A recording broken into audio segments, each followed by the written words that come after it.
வணக்கம் மக்களே, welcome to the பென்சர் show. இன்னைக்கு ஷோ நம்ம பார்க்க போகிறது கேஷ் அவுட் அப்படின்ற ஒரு இங்கிலீஷ் மூவியோட ரிவ்யூ. இந்த படம் பார்த்தீங்கன்னா அமேசான் பிரைம் ஓடிடி ஆப்ல அவைலபிளா இருக்கு, தமிழ் டப்பிங்லயுமே அவைலபிளா இருக்கு. இந்த படத்துல நம்ம ஜான் ட்ராவல்டா தான் லீட் கேரக்டர் பிளே பண்ணியிருக்காரு. இந்த படம் மணி ஹெய்ஸ்ட் ஸ்டைலில் அமைக்கப்பட்ட ஒரு ஹெய்ஸ்ட் த்ரில்லர் அப்படின்னே சொல்லலாம். ஆக்சுவலா இந்த படத்தோட ஸ்டார்டிங்லேயே ஜான் ட்ராவல்டா தன்னோட கேர்ள் ஃப்ரெண்டான எமிலியாவோட ஒரு எக்ஸ்போக்கு போறாரு. அங்க இருக்கக்கூடிய ஒரு நபர் தன்னோட லக்ஸரி கார் கலெக்ஷனை காட்டுறேன் அப்படின்ற மாதிரி ஒரு இடத்துக்கு கூப்பிட்டு போறாரு. அங்க இருக்கக்கூடிய லக்ஸரி கார்ஸை வந்து ஜான் ட்ராவல்டாவோட கும்பல் கொள்ளையடிக்கிறாங்க.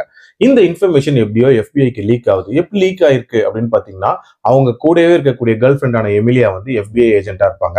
ஸோ எஃபிஐயும் சுத்தி வளைக்கிறாங்க. எப்படியோ இந்த டீம் அதுல இருந்து எஸ்கேப் ஆகுறாங்க. பட் இருந்தாலும் ஜான் ட்ராவல்டாக்கு ஒரு விதமான கவலை இருக்கும், தன்னோட கேர்ள் ஃப்ரெண்ட் இப்படி டிச் பண்ணிட்டாலே அப்படின்ற மாதிரி.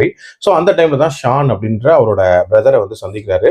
அவர் வந்து ஒரு டாஸ்க் கொடுக்குறாரு. அதாவது ஒரு பேங்க்குள்ள இருக்கக்கூடிய ஒரு லாக்கர்ல இருக்கக்கூடிய ஒரு விஷயத்தை கொள்ளையடிக்கணும் அப்படின்ற மாதிரி. ஸோ அந்த கொள்ளை சம்பவம் எப்படி போகுது, அதுக்கு பின்னாடி இருக்கக்கூடிய ஆபத்துகள் என்ன, அண்ட் டுவர்ட்ஸ் தென் சக்சஸ்ஃபுல்லா பண்ணி முடிச்சாங்களா இல்லையா அப்படின்றத அந்த படத்தோட கதை. எனக்கு இந்த படத்துல பிடிச்ச விஷயம் அப்படின்றது ரொம்ப சிம்பிளா ஒரு ஏஜ் த்ரில்லர் அப்படின்ற மாதிரி பிளான் போட்டிருக்காங்க. அதுக்கேற்ற மாதிரி ஆரம்ப காட்சியும் ரொம்ப ரொம்ப நீட்டா அமைச்சிருந்தாங்க அப்படின்னே சொல்லலாம். இன்ஃபேக்ட் அந்த கார் சேசிங் சீக்வன்சஸ் அப்படின்றது எல்லாமே ரொம்ப ரொம்ப இன்ட்ரெஸ்டிங்காவே இருந்துச்சு. அதை தொடர்ந்து பெரிய சம்பவம் அப்படின்ற மாதிரி அந்த பேங்க் கொள்ளையை காட்டுறாங்க. அதுலயும் ஒரு பொண்ணோட லாக்கர்ல இருக்கக்கூடிய கிரிப்டோ அக்கௌண்ட் எடுக்கணும் அப்படின்ற அளவுக்கு தான் அந்த டாஸ்க் இருக்கு. அதுக்கு பின்னாடி ஏகப்பட்ட டேஞ்சர் இருக்கு அப்படின்ற மாதிரியான அந்த விஷயம் ஓரளவுக்கு இன்ட்ரெஸ்டிங்கா இருந்துச்சு.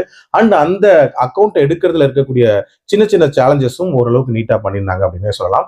இது எல்லாத்தையுமே 1.5 மணி நேரத்துக்குள்ள சொன்னது அப்படின்றதுமே ரொம்ப காம்பாக்டா இருந்துச்சு அப்படின்னே சொல்லுவேன். பட் இந்த படத்தோட ஒரு முக்கியமான பிரச்சனை என்ன தெரியுமா? ஒரு ஹெய்ஸ்ட் த்ரில்லர் அப்படின்னா அந்த ஹெய்ஸ்ட்ல இருக்கக்கூடிய சேலஞ்சஸ், அதோட backup plan and escape plan, இது எல்லாத்தையும் எவ்வளவு சுவாரஸ்யமா சொல்றாங்களோ அப்பதான் நமக்கு ஒரு இன்ட்ரெஸ்ட் கிரியேட் ஆகும். இந்த 3 விஷயத்தையுமே ரொம்ப ரொம்ப சுமாரா இந்த படத்துல ஹேண்டில் பண்ணியிருந்தாங்க அப்படின்னே சொல்லலாம். எந்த ஒரு இடத்துலயும் பெரிய பரபரப்பு அப்படின்றதெல்லாம் வரவே இல்லை. ரொம்ப மேலோட்டமா ஒரு மாதிரி ப்ரெடிக்டபிளான ஒரு கதையா தான் எனக்கு இந்த படம் ஃபீல் ஆச்சு அப்படின்னே சொல்லுவேன். ஆனா பெருசா போர் அடிக்காத ஒரு படமாவும் இருந்துச்சு. அதுக்கு பாராட்டுகள் சொல்லலாம். பட் இன்னுமே இன்டெப்தா நிறைய விஷயங்கள் காட்டியிருக்கலாம். நீங்க மணி ஹெய்ஸ்ட்லாம் ஆல்ரெடி பார்த்திருந்தீங்க, நிறைய ஹெய்ஸ்ட் த்ரில்லர் படங்கள் பார்த்திருந்தீங்கன்னா இந்த படம் வந்து உங்களுக்கு ஒரு ஆவரேஜான படமா தான் இருக்கும் அப்படின்னு சொல்லுவேன். என்னோட ரேட்டிங் இந்த படத்துக்கு 2.7 அவுட் ஆஃப் 5. அடல் கண்டென்ட் பொறுத்த வரைக்கும் ஒரே ஒரு லிப் லாக் சீன் வருமே தவிர மற்றபடி பார்க்கலாம். மீண்டும் அடுத்த விமர்சனத்தில் சந்திக்கிறேன். நன்றி, வணக்கம்.